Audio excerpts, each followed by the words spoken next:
छठा दशम के भैया ध्यान दें, क्वेश्चन नंबर 11 बताना है। ठीक है, लिखा गया है आकृति 6.40। ये देखो चित्र बना हुआ है, ये वाला आकृति 6.40 में ए बी बराबर ए सी, मतलब ए बी और ए सी क्या है, बराबर। ठीक है, एक समद्विबाहु त्रिभुज ए बी सी की बढ़ाई गई भुजा सी बी पर स्थित ई एक बिंदु है। यदि ए डी लंब बी सी और ई एफ लंब ए सी, तो सिद्ध कीजिए कि त्रिभुज ए बी डी समरूप त्रिभुज ई सी एफ है। ये बात आपको सिद्ध करनी है। ठीक है, तो चित्र बना हुआ देखिए ना, त्रिभुज ए बी सी बना ले पहले। तो कॉपी में देखिए 11 नंबर क्वेश्चन, एक्सरसाइज कौन थी आपकी, 6.3 थी, याद है, क्वेश्चन नंबर 11। तो हम पहले क्या बनाएंगे, ए बी सी एक त्रिभुज बनाएंगे। चित्र बना हुआ है। अब प्रश्न में साफ साफ लिखा है कि भैया ए बी बराबर ए सी, ये देखो लिखा हुआ है प्रश्न में, ए बी बराबर ए सी। अब आप ही बताओ, अगर त्रिभुज में दो भुजाएं बराबर हैं, त्रिभुज की दो भुजाएं बराबर हैं, तो उनके सामने के कोण भी क्या होंगे, बराबर होंगे, है ना। अगर त्रिभुज की तीनों भुजाएं बराबर हैं तो तीनों कोण बराबर होंगे। तो इसमें आप देख रहे हैं दिया है ए बी बराबर ए सी, दिया है ए बी बराबर ए सी। तो ए बी के सामने कौन सा कोण है, सी, तो कोण सी बराबर ए सी के सामने कौन सा कोण है, कोण बी, कोण बी। ठीक, क्योंकि ए बी बराबर ए सी, इसलिए कोण सी बराबर कोण बी। क्योंकि त्रिभुज की भुजाएं अगर बराबर हैं तो उनके सामने के कोण भी बराबर होते हैं, अर्थात ये वाला कोण इस कोण के बराबर है। ठीक है, ये देखो हम संकेत दे रहे हैं। अच्छा, ये अब क्यों बराबर है ये आप समझिएगा, क्योंकि ये वाली भुजाएं बराबर हैं तो इसीलिए इसके सामने का कोण ये और इसके सामने का कोण ये बराबर है। ठीक, अब आइए फिर देखते हैं प्रश्न में क्या दिखाया गया हो। फिर लिखा, एक समद्विबाहु त्रिभुज ए बी सी बढ़ाई गई भुजा सी बी पर स्थित बिंदु ई है। अब हम क्या करें भैया, ये सी बी को बढ़ाएं आगे, ये तो एक बिंदु क्या है आपका, ई है। ठीक है, अब फिर क्या करना, देखिए फिर से ई बिंदु है, ए डी लंब बी सी, देखिए बी सी पर क्या डालेंगे हम, ए डी लंब, है ना। तो क्या लिखेंगे, ए डी, ये देखिए ए डी लंब है किस पर, बी सी पर, अर्थात ये कोण कितने का है, 90 का। इधर वाला भी क्या होगा, 90 का ही तो होगा। ठीक, आगे क्या लिखा, फिर लिखा ई एफ लंब ए सी, देखिए ई एफ, ये ई एफ, ठीक, इसको एफ लिख देते हैं। ई एफ लंब किस पर है, ए सी पर लंब है, अर्थात ये कोण कितने का है, 90 का। इधर वाला भी 90 का होगा। ठीक है, ये आपको अच्छी प्रकार से पता है। अब आप ही बताइए करना क्या है, आपको सिद्ध करना है त्रिभुज ए बी डी और E C F, A B D अर्थात ये वाला त्रिभुज और ई सी एफ ये त्रिभुज, तो अलग निकाल लेंगे, अलग निकाल लेते हैं। यानी ए बी डी है ना, ए बी डी है त्रिभुज। अब कौन है, ई सी एफ, ये देखिए ई सी एफ, ये कितने का है, 90 का। देख लो साफ साफ 90 का बना हुआ। ये कितने का है, 90 का ये भी। ठीक है, और ये आपको पहले से पता है कि ये सी किसके बराबर है, बी के बराबर है।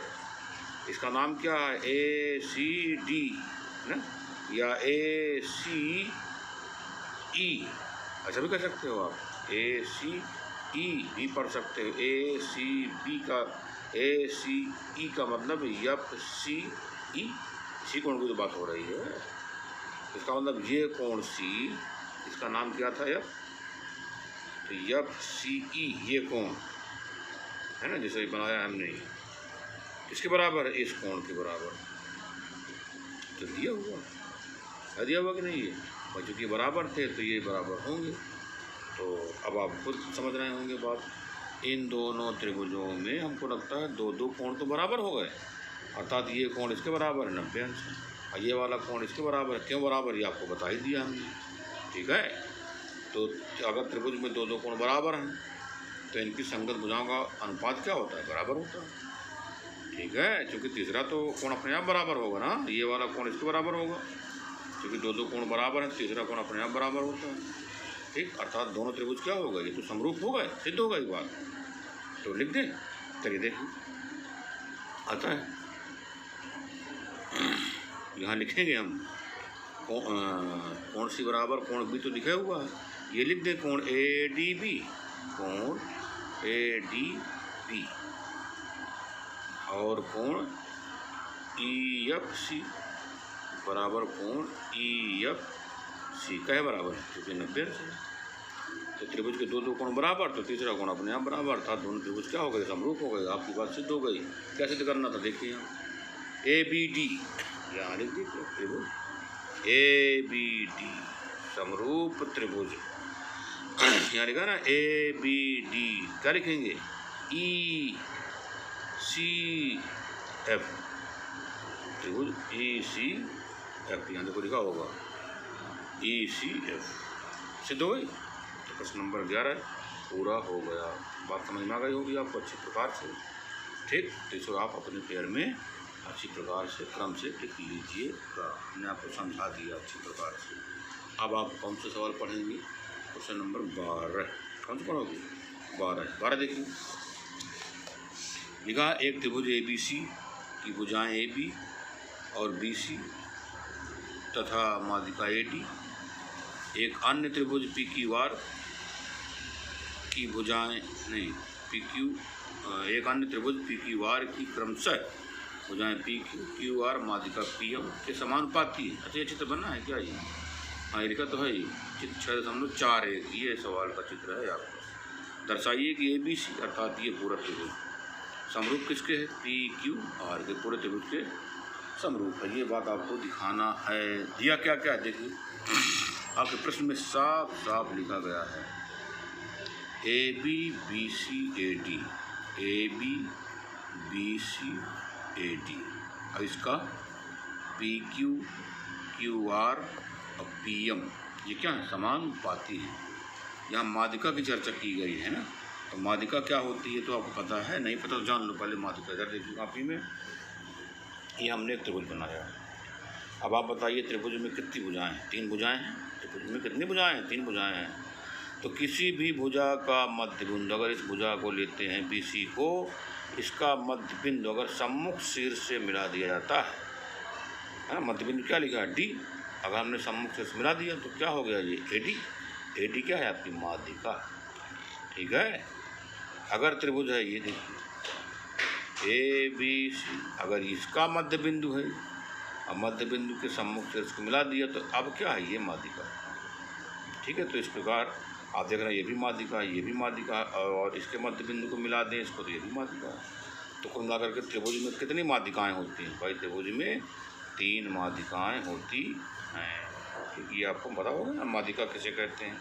इसकी बात समाप्त। अब आइए देखते हैं, अब क्वेश्चन की बात करते हैं। तो क्वेश्चन नंबर जो 12 है आपका, आपकी किताब के अनुसार बताया नहीं था हमने आपको, ये चित्र बना हुआ है। चित्र में आप देखेंगे ए बी है ना बटे पी क्यू बराबर बी सी बटे क्यू आर बराबर ए डी बटे पी एम। तो ये लिखा गया है कि समानुपाती हैं।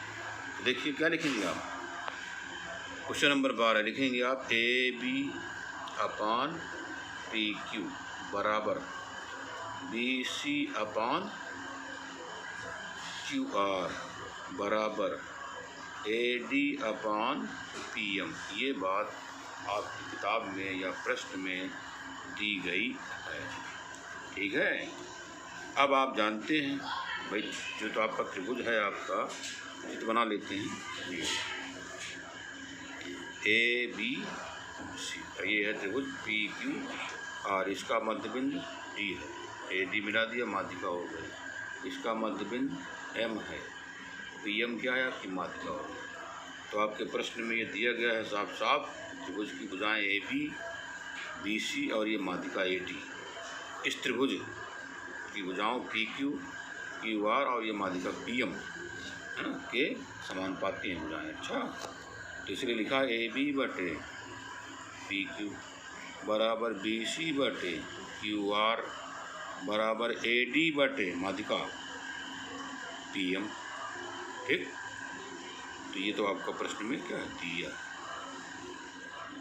ठीक, अब आप ही बताओ, अच्छा ये बी सी का मध्य बिंदु क्या है? डी है। बी सी का मध्य बिंदु डी है, तो इसका मतलब क्या हुआ कि भैया बी डी और डी सी क्या है? बराबर है। बोलो, है बराबर कि नहीं? तो इसका मतलब ये हो गया कि अगर हम कहें आपसे कि बी डी बराबर, तो आप कहोगे बी सी बटे 2। ठीक है, बोलो चाहिए कि नहीं चाहिए? तो बी डी का मान हुआ कि नहीं हुआ आपका ये? अब आपसे अगर हम कहें कि बी सी बराबर क्या होगा, तो बी सी बराबर क्या होगा? आप कहोगे 2 बी डी, तो ये 2 इधर चला जाएगा, तो बी सी बराबर 2 बी डी हो गया कि नहीं हो गया? ऐसे इसमें ये मध्य बिंदु है, तो क्यू एम बराबर क्या होगा भैया? M R. ठीक है, अब आपसे कहें हम कि क्यू आर बराबर क्या होगा, क्यू आर बराबर क्या होगा, तो आप कहोगे 2 क्यू एम, है ना। जैसे हमने इसको निकाल लिया है बी डी, वैसे आप क्यू एम निकाल सकते हैं। क्यू एम भी तो क्या है? क्यू आर का आधा है। ठीक है, तो इसीलिए क्यू आर बराबर 2 क्यू एम, कोई दिक्कत? अब आप बताइए, आप देखिए यहाँ लिखा नहीं बी सी बटे क्यू आर, लिखा क्या लिखा है? बी सी बटे क्यू आर बराबर ए डी बटे पी एम लिखा है, ये देखिए।